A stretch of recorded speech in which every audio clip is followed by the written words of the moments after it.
O terceiro episódio de Loki está entre nós, então bora para nossa análise de primeiras impressões. E aí, seus geeks, tudo certo? Eu sou o Marcos Veloso e já saiu o terceiro episódio de Loki, né? Estamos quase na metade da série já, que são 8 no total. E bora pra nossa análise pra gente ver os pequenos detalhes. Antes de eu começar a falar sobre isso, eu quero pedir pra vocês se inscreverem no canal e também avisar que tem spoiler desse episódio 3. Então se você ainda não assistiu, vai lá no Disney Plus, assiste e volta pra cá. Sempre bom lembrar que os episódios saem às quintas-feiras, 10 horas da noite, não mais durante a madrugada.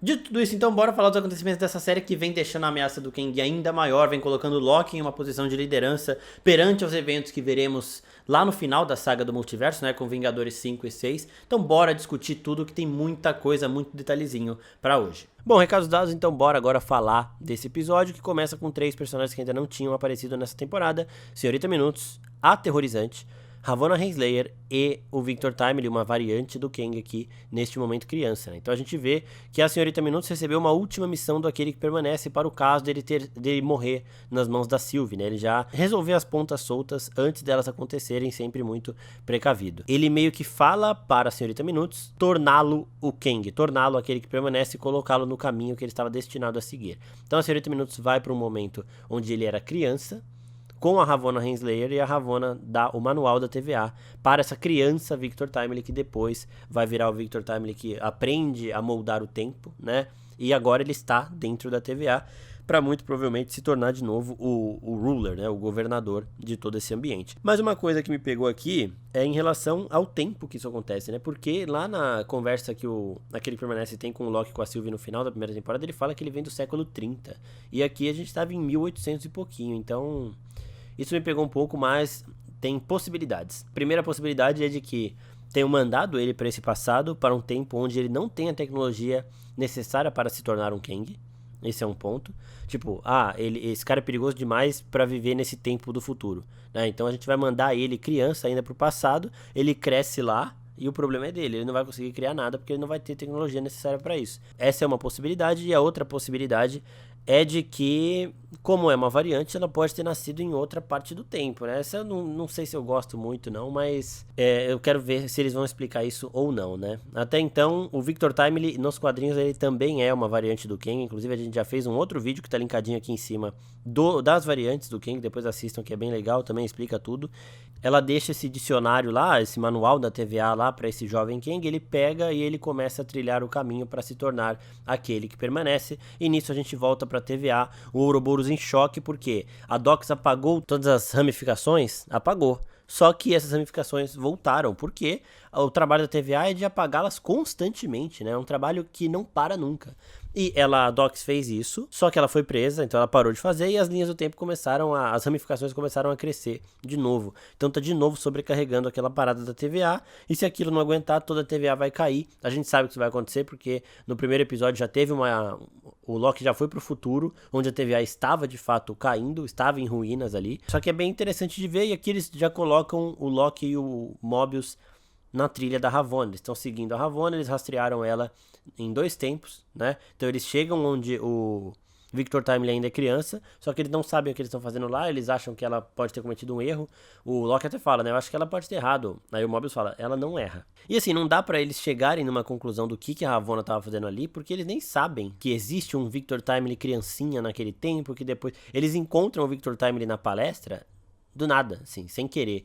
Aqui a gente tem aquela cena pós-créditos de Homem-Formiga e Vespa Quantumania, só que agora ela completa e a gente vê que eles não estavam ali rastreando Aquele que Permanece, o Victor Timely. Eles estavam seguindo a Ravonna, eles acharam que seria um lugar interessante para eles encontrarem ela. Sabe quando você mira num peixe pequeno e acerta um peixão? Foi isso que aconteceu com eles, foi completamente por acaso. E de novo, mais uma vez o Tom Hiddleston elevando a ameaça do Kang com uma atuação impecável. Então a gente tem, antes deles entrarem nessa feira, alguns detalhezinhos bem legais, né? A feira de tecnologia lá que eles encontram o Victor Timely. O Loki, ele para diante de um monumento nórdico, né? Que tem o Odin, igualzinho. Tem o Thor também. E o terceiro elemento é o Baldur the Brave, né? Baldur the Brave também é da família. E ele apareceria em Doutor Estranho Multiverso da Loucura como um dos membros dos Illuminati, o representante de Asgard, né? Só que ele seria interpretado pelo Daniel Craig, inclusive. Só que o Daniel Craig não pôde porque estava na pandemia, acho que ele não quis ter o tanto de trabalho e de risco que ele teria para uma cena pequena, então acabaram tirando, mas aqui eles citam o Baldur, foi bem legal, o Loki até fala, né, tipo, a essência do Loki tá fantástica nessa série, eu vou sempre pontuar isso, tanto no uso dos poderes quanto no egocentrismo ali, né, e ele até fala, né, ninguém lembra do Baldur, o que ele tá fazendo aí? E o Mobius até fala, não, eu lembro, Baldur the Brave, né, não sei o que, e é bom pro Loki, porque isso fere o ego dele, né, é bom pra ele lembrar que, tipo, às vezes ele não é tão importante assim, né. Então eles colocaram 3 divindades nórdicas ali e o Loki ficou de fora, ele fica um pouco mordido com isso e vida que segue, né? Aí eles entram ali pra ver essa apresentação, a Ravonna, tá todo mundo atrás do Victor Timely, todo mundo sabe quem ele tem que se tornar e quem ele vai se tornar e o risco que isso apresenta.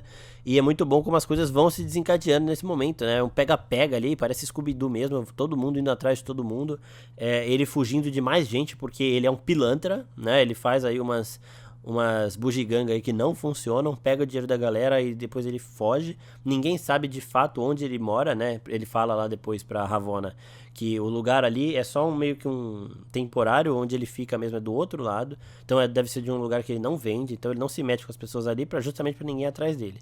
E eu gostei muito já desse momento porque a gente vai vendo uma personalidade nova, né? A cena pós-créditos de Homem-Formiga e a Vespa, Quantumania, passou uma ameaça extrema nesse Victor Timely, né? Um cara falando com confiança sobre moldar o tempo e tudo mais. E aqui não, aqui a gente vê a mesma cena, só que quando você vê ela do começo até o final e depois também, você vê uma outra personalidade, né? Ele tava gaguejando toda hora, ele não parecia nada confiante, ele não parecia nada autoridade no assunto, mas ele está em formação, ele vai se tornar aquele que permanece, mas tem um longo caminho ainda a ser trilhado. Bom, as coisas interessantes que a gente tem pra falar aqui, primeiro, Senhorita Minutos tá de parabéns, né? A gente tem essa camada dela sendo uma psicopata, né? Uma stalker maluca mesmo, porque ela ama aquele que permanece.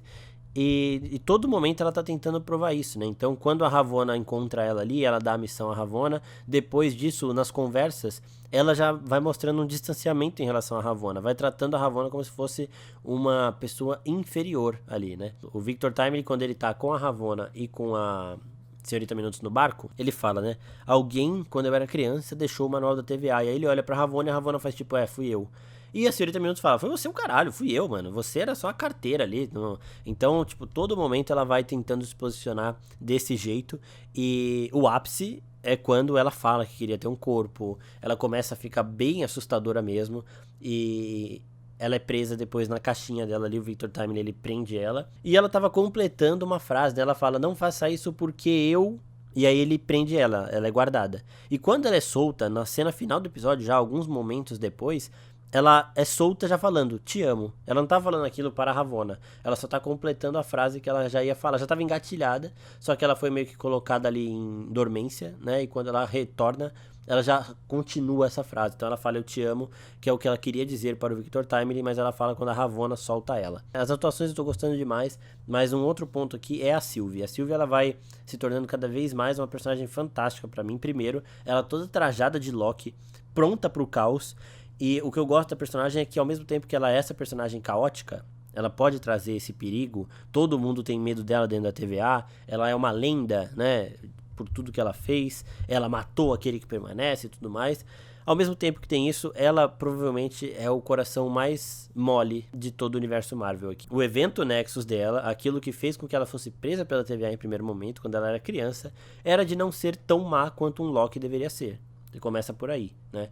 E aí depois disso, ela ainda criança, viveu fugindo, não teve ninguém, é uma coisa que eu tô falando em vários vídeos aqui. Eu gosto muito de como isso tudo se desenvolve, porque no episódio anterior, ela tinha falado pro Loki, né? O Loki falou, se aparecer mais variante dele, o que você vai fazer? Ela, eu vou matar. Aqui aparece uma e ela não consegue matar, né? Por quê? Porque meio que ela se viu ali no Victor Timely, né? Quando ela tem ele ali pronto, completamente entregue, ela pode matá-lo a hora que ela quiser, ela não faz porque ele fala, eu não cometi esse erro ainda, sabe? Talvez eu não cometa. Eu não sou aquele cara, eu sou um outro. O coração que tá batendo aqui é outro. Você não me conhece e tudo mais. E aí ela se vê nisso, de tipo, ela foi presa por algo que ela não tinha feito. E é um conflito também que a Marvel tem trabalhado desde Capitão América Soldado Invernal, né? Que é de as pessoas podem ser punidas antes delas cometerem o crime que elas vão cometer. E aí a gente entra nesse diálogo e a Sylvie tava meio nessa, né? E o Loki, a todo momento, ele tentando lembrar a Sylvie disso. Ele fala, ó, você não vai querer matá-lo porque ele é uma pessoa boa ainda, tipo, ele não fez nada de errado até agora, é um ser humano mesmo, diferente daquele que permanece, que era o cara que governava tudo, que controlava a linha do tempo sagrada, e na história da Sylvie ele era o grande vilão, né? Aqui não, aqui é outra história, sabe? Ele tem a mesma cara da pessoa que acabou com a vida da Sylvie, só que mesmo assim ela consegue se segurar, se controla e ver que não é a mesma pessoa, né? E o discurso todo que o Victor Timely deu ali pra ela também foi muito pesado, foi muito legal de se ver também. Uma outra coisa que eu tô gostando bastante aqui é em relação à essência do Loki, tanto no ego dele, na personalidade, quanto no uso dos poderes, né? O Loki, ele tá sem pudor nenhum aqui, ele tem o objetivo dele e ele não se importa em matar pessoas. Por exemplo, no episódio anterior, quando eles estão lá prendendo a Dox e os agentes da TVA que estavam ajudando ela, o Loki apaga um cara com aquele bastão da TVA, tá? E aqui o Loki faz um maluco desaparecer. O cara aparece depois lá fora, não morreu nem nada, mas o Loki tá usando os truques de trapaceiro dele, né? Os truques de mágica dele ali. E eu gosto muito de ver o Loki usando os seus poderes. É um negócio assim maravilhoso. E no fim do episódio temos coisas bem interessantes. Primeiro, o Victor Timely, ele é fã do Ouroboros, né? Porque ele leu o manual da TVA que foi escrito pelo Ouroboros e agora eles vão se conhecer no próximo episódio porque ele chegou à TVA finalmente. Segundo, a Ravonna e a Senhorita Minutos, elas caem no fim dos tempos, onde aquele que permanece foi morto pela Sylvie e ele tá lá em decomposição, né? Parecendo um zumbizão mesmo. E a Senhorita Minutos, ela fala, né? O erro dele foi se meter com pessoas que sabem todos os segredos dele. Aí ele está falando do Victor Timely e dessa relação caótica desses três, né? Porque é um triângulo amoroso meio disfuncional e tudo mais. A Ravonna e aquele que permanece, eles têm uma química, né? O Victor Timely. Mas a gente pode ver nesse episódio que esse trio, ele se alterou constantemente no episódio, né? Então, começa com a Ravonna e a Senhorita Minutos trabalhando juntas. Depois fica um pouquinho ali com a Ravonna e o Victor Timely contra a Senhorita Minutos.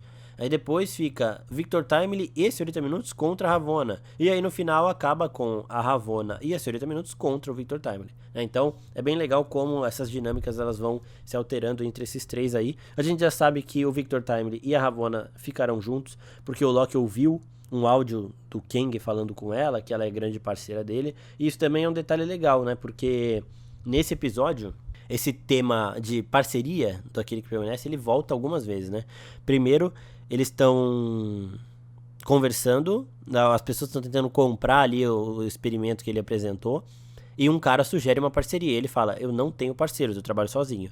E aí depois a Ravonna fala em parceria, e é isso que a Senhorita Minutos usa para convencer o Victor Timely a trair a Ravonna, né? Ó, você viu, né? Ela falou de parceria, mas você não trabalha em parceria e tudo mais. Então, eu gostei demais disso também. E da Senhorita Minutos em si, a gente pode ver essa camada stalker dela, mas a gente pode entender um pouquinho mais da criação mesmo dessa inteligência artificial, que é mais caótica, sim, que até o Ultron, tá?